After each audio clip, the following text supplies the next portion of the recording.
I'm Niall Paterson. Welcome back to The Daily, where this episode comes in two perfectly formed halves.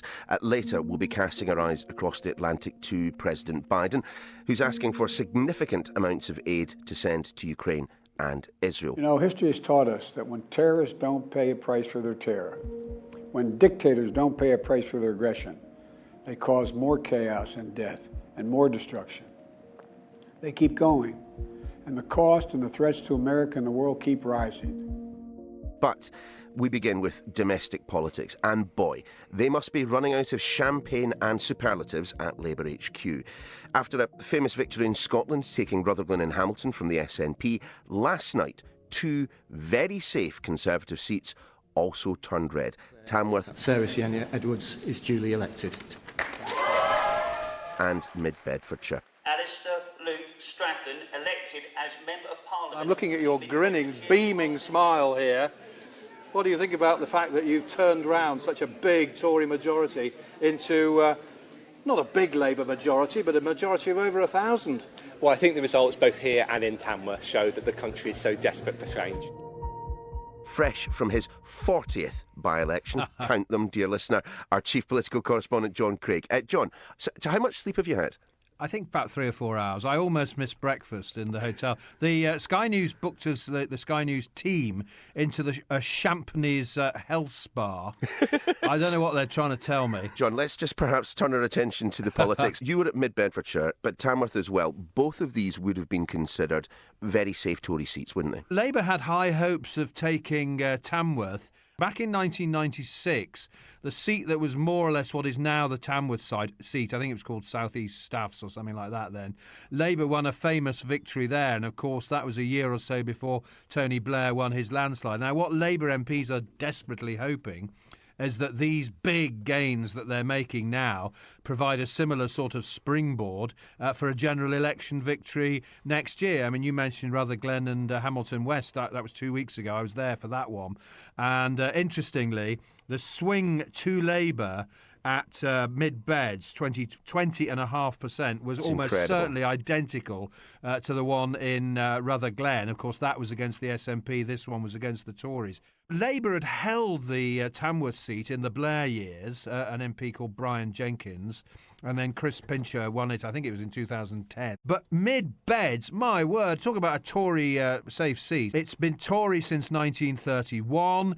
Nadine Dorries won it in 2005, and she had a majority of almost 25,000 at the last general election. Indeed, in the run-up to polling day, there was a view, and we heard this when we got to the count as the polls closed, that the Tories would come through the middle and hold on to this seat. That reasoning was that Labour and the Liberal Democrats were kicking lumps out of each other during the campaign, whereas in some previous by-elections, some recent by-elections, they've had a sort of unwritten agreement. One of them has eased off when it looks like the other one might be the main challengers to the Tories, and that's worked well for them up to now. But the mood changed. It's one of those by-election counts where the mood changes as the evening goes on, and it became clear that the Tories were losing badly in all the little villages. It's a very rural constituency, hardly any big towns. It then became clear that the Labour Party was doing very well in those little villages as well. So the Tory vote either switched to the Lib Dems or Labour, some of them. Some of them obviously stayed at home. That's the line. That's the line, Jon, isn't it? I was going to say at one point during the evening,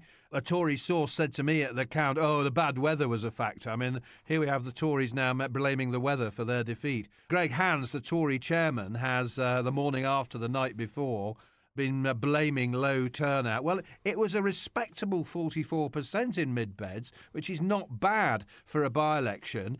That was higher, in fact, than Tamworth. Some amusing details always emerge from these by-elections, and I have to say that the video of the candidates, the Conservative candidates, both in Tamworth and where you were, Jon, legging it from the stage. Yeah, the Tory candidate was a man called Festus Akinbusoy. Now, he is the Police and Crime Commissioner for that area. He will continue in that role. Had he won, he'd have to give up that post. But even before Alistair Strathern had made his speech, he jumped off the platform, ran past us. We had our camera trained, obviously, on the platform where Mr. Strathern was about to make his speech. And he did a runner. Frit, as Margaret Thatcher used to say. It's not very dignified, is it? Oh, absolutely not. The Tories, they obviously saw it coming because they were not very visible at all. A seat that they held for so many years and they would have hoped to cling on to, but it wasn't to be. I mean, these are dreadful results for the Tories. As we discussed on our previous podcast, John, when we went through many of the highlights from your by-election career, 40, I still can't get over that. You know, we often at times like this extrapolate forward towards a general election. People are beginning to talk seriously about a 1997-style landslide. No, I mean, that won't happen. No, I'm not suggesting that it will, but people are talking about it within Conservative ranks. The person I was going to point out was David, now Lord Frost, the Brexit negotiator, who points out Tamworth was the Conservatives' 55th safest seat, and they're losing that this distance out from the general election. Tories might fear a landslide defeat, that's my point. but a lot of Labour, you won't hear Labour MPs talking about that. Lots of reasons. If you think back to the 90s, John Major's majority between 92 and 97 gradually disappeared. He won the 92 election with a majority of 21, and by the 97 election, it had all but gone in mostly in by-election defeats. Now, the difference here, of course, is that Boris Johnson in 2019 won a majority of 80. Yep. Now, yes, they've lost a lot of by-elections, and there have been a few MPs become independents for one reason or another, mostly disciplinary reasons. And that could be one reason why the Tories are losing so many, that many of the people who have caused by-elections have been tainted by scandal. How do you think this will play, though, in Rishi Sunak's mind? Of course, he's got to deal with kind of fairly angry backbenches. He has to start planning for the general election. If you're a Conservative Prime Minister at a time like this, with your personal approval ratings tanking, losing safe seats left, right and centre, I mean, I don't know, tax cuts start to look like, an option, don't they? Yeah, but you talk to some Red Wall MPs, what they really want is better bus and train services in the north of England. They want to be able to see their doctor when they can. They want to be able to see an NHS dentist and so on. I mean, Tory backbenchers go on and on and on about tax cuts, but I'm not sure that they are a priority for every voter. Earlier this week, Neil, I spotted in the pictures of the Nigel Lawson memorial service, which was held at St Margaret's Church, just across the road from Parliament, Rishi Sunak chatting to Sir John Major, as he now is. Got any tips for me, John? How am I going to pull this one round? I just don't buy this idea that Labour are going to win a landslide. Let's see if they win a lot of seats in Scotland after that Rutherglen result. And, of course, all those Red Wall seats, will they get them all back? I suspect probably not all of them. They'll perhaps get some of them back. I do think the Lib Dems are going to do well in the shires down south. There's a very interesting statistic. There are 90 seats where the Lib Dems came second in 2019, and 81 of them are held by the Conservatives.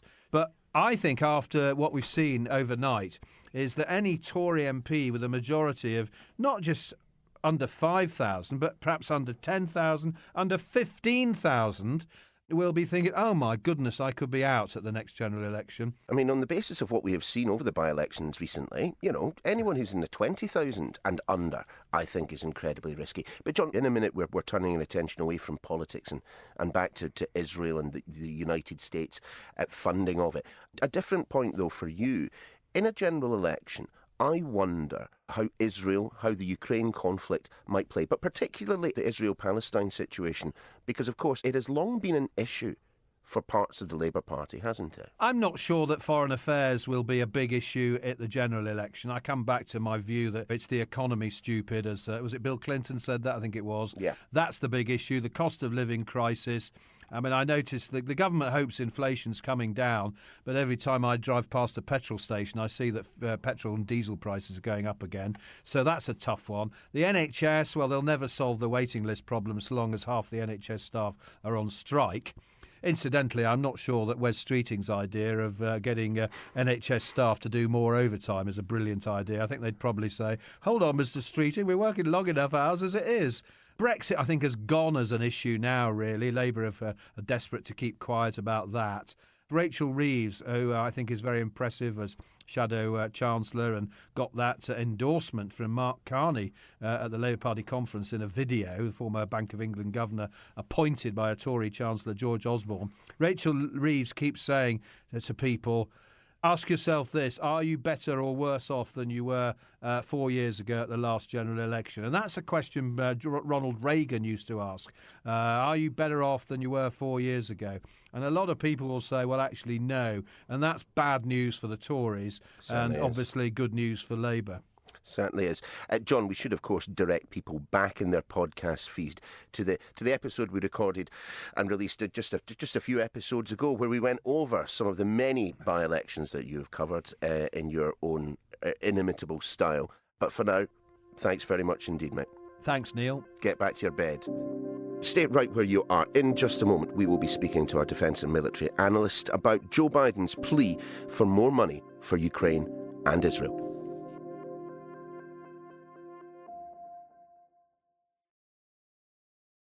Hamas and Putin represent different threats, but they share this in common. They both want to completely annihilate a neighboring democracy, completely annihilate it. I know these conflicts can seem far away, and it's natural to ask, why does this matter to America? So let me share with you why making sure Israel and Ukraine succeed is vital for America's national security. That was, of course, US President Joe Biden making just his second ever address from the Oval Office. Sitting behind the resolute desk and looking pretty determined himself, he sought to draw an equivalence between the Middle Eastern and Ukrainian conflicts. The reason for this speech to the nation? Well, to send aid, be it cash or simply piles of weapons, Biden needs Congress to agree to allocate the funding. And currently, the House of Representatives, the lower house of the US bicameral system, can't even agree as to who should be their next speaker. Throw into the mix some war-weary voters and more than a few obstructive Republicans, and the money might not flow quite as quickly as the president would like. And of course, there are those, like Donald Trump, who say the US does more than enough already. Joining us once again in the studio, our defence and security analyst, Professor Michael Clarke. Michael, great to have you on. But before we get into the nitty-gritty of what it might be that this money is used for, I mean, just put into perspective the scale of the help that the United States already provides to Ukraine and indeed to Israel.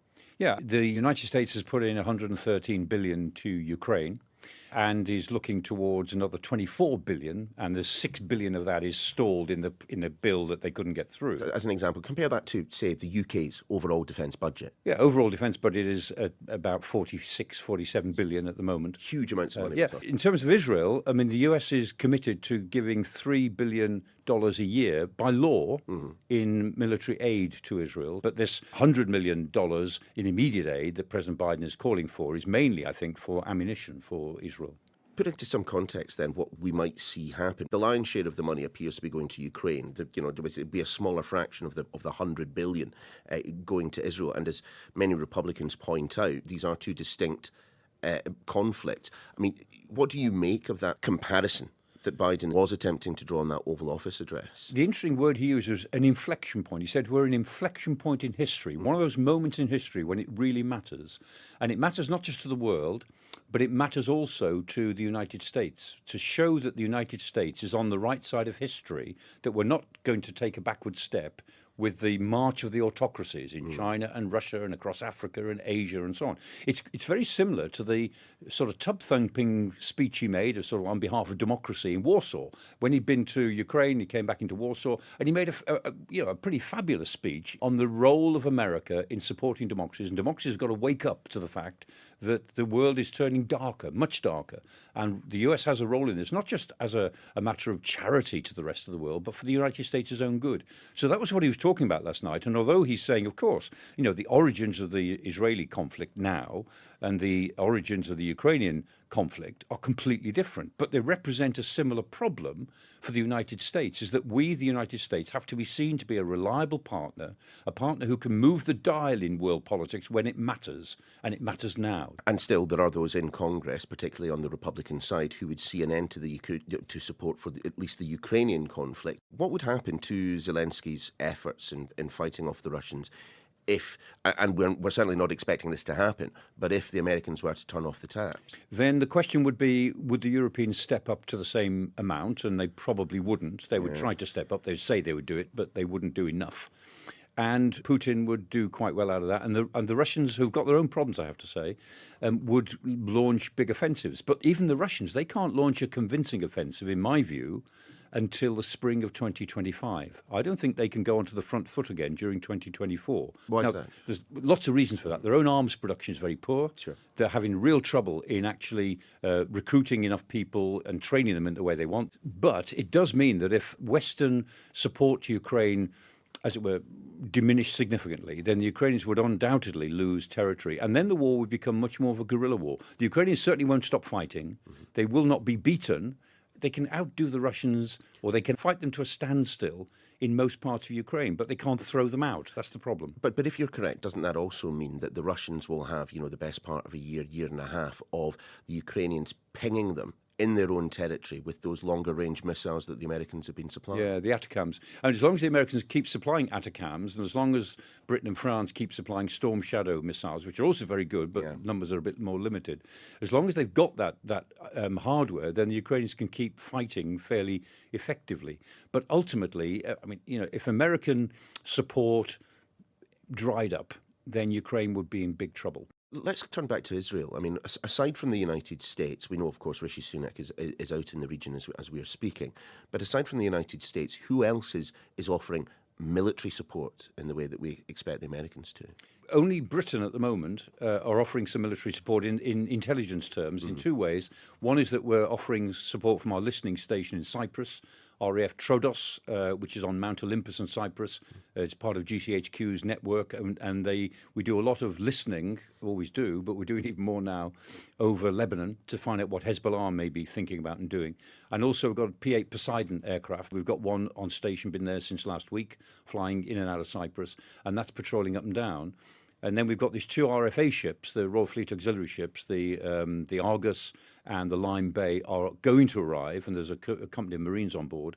I mean, that's not going to help Israel directly, but they may well actually conduct interdiction operations in the Mediterranean off Gaza to make sure that there aren't terrorist motorboats going up and down. They're capable of doing that, or arms shipments going into Gaza by sea, which has happened quite considerably in the past. We are sending, two boats which we use to stock up when at sea, and also obviously for troop movements as well. I mean, the Americans have sent 2 carrier groups. For those who are unacquainted with them, just give us an idea of the scale of a carrier battle group. The USS Gerald Ford, which is the biggest carrier in the world, its own group has got a cruiser, 4 destroyers, and each destroyer is pretty powerful, and all the support ships. So that's a little fleet of its own.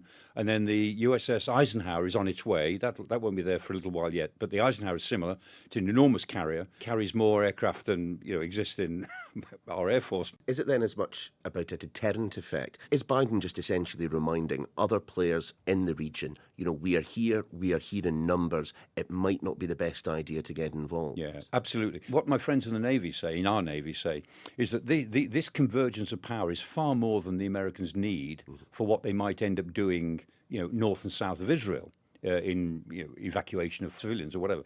But the 2 targets of this build-up are, one is Iran, to make the Iranians aware that America is not going to stand back. And the other target is Beijing.